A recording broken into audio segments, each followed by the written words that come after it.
malakas na itong Magnolia Hotshots pero ay gusto pang magdagdag nitong si Coach L.A. Tenorio para talaga masigurado na magiging maganda yung kalalabasan ng kanilang fortunes ngayong season na to.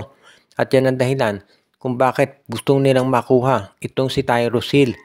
Si Tyrus Hill kasalukuyan ay naglalaro para dito sa TNT Tropang 5G. Pero mukhang gusto ng Magnolia na ma-acquire itong si Tyrus Hill mula sa tropa sa pamamagitan ng isang trade. Baka second round draft pick ang ibigay ng Magnolia na kapalit nitong si Tyrus Hill. Total, hindi naman ito masyadong ginagamit ni Coach Jot Reyes.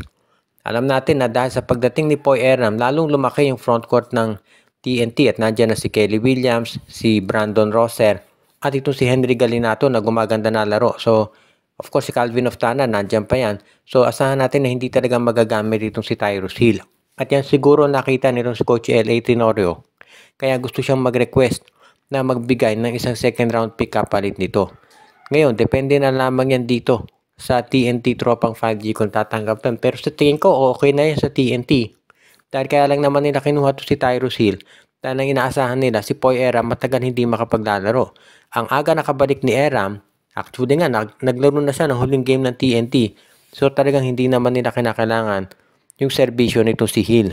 Kaya nga magiging isa to dun sa mga magandang addition sa lineup ni Coach L.A. Tenorio kapag nagkataon dahil si Tyrus Hill ay isang tunay na two-way player. Mahusay sa depensa at meron din tong opensa. Kaya magiging mas maganda takbo ng Magnolia kung sakasakali na ito'y mabigyan nila ng minuto. Actually nga ito si Yuken Andrada, yung rookie ng Magnolia, hindi pa masyadong nakapaglalaro dahil loaded na yung frontcourt nito. Pero sa tingin ko pwede talaga na magbigay ng minuto itong si L.A. Tenorio dito kay Tyrus Hill at alam naman natin kung ano na ang kaya nitong ibigay. Kaya magiging asset yan sa Magnolia. Ngayon naman, itong Rain or Shine Elasto Painter, ayon dun sa mga reports, ay interesado na ma-acquire itong si Mowara Tautua mula dito sa San Miguel Beermen. Dahil nangangailangan ngayon itong si Coach Yang Giao ng isang sentro dahil wala pa nga itong si Kit Datu. Nagkaroon ng injury at hindi maglalaro ngayong buong taon.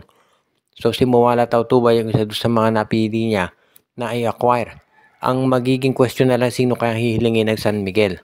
Kasi ang San Miguel naman ngayon, yung lineup nila, si JM Calma pwedeng center. At ito si Brondial at kahilig sa power forward. So mukhang kinakailangan din ng San Miguel, baka wingman o kaya naman isang big man din ang maging kapalit. Alam natin na itong Rain or Shine, hindi big man ang ibibigay niya sa San Miguel dahil kaya nga nila gustong kunin itong si Moala Tautua. So kung big man ang hihilingin ng SMP, baka kinakailangan na magkaroon ng isa pang team na involved sa trade. Diyan na pwede nakunin itong San Miguel. Pwedeng isama sa trade itong Titan Ultra para makuha ng SMB si Cade Flores o kaya naman itong Terra Firma para makuha nila si Luis Sanggalang. Depende na yan kung anong magiging negosasyon, pero ang maliwanag dito, gusto ng Rain or Shine na makuha itong si Tautua dahil sa tingin nila ay magiging bagay ito dito sa sistema ni Coach Giao at kaya naman ni Tautua na tumakbo up and down the court doon sa estilong mabilis na gusto ni Coach Sheng, kaya pwede ito talaga dito sa kanilang roster.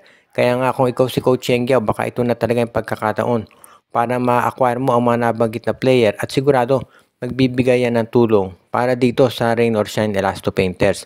At yan naman talaga ang kinakailangan ngayon nitong ROS para masiguro na sila ay magiging isa doon sa mga top teams dito sa PBA. Kaya good news talaga ito para dito sa Rain or Shine Elasto Painters.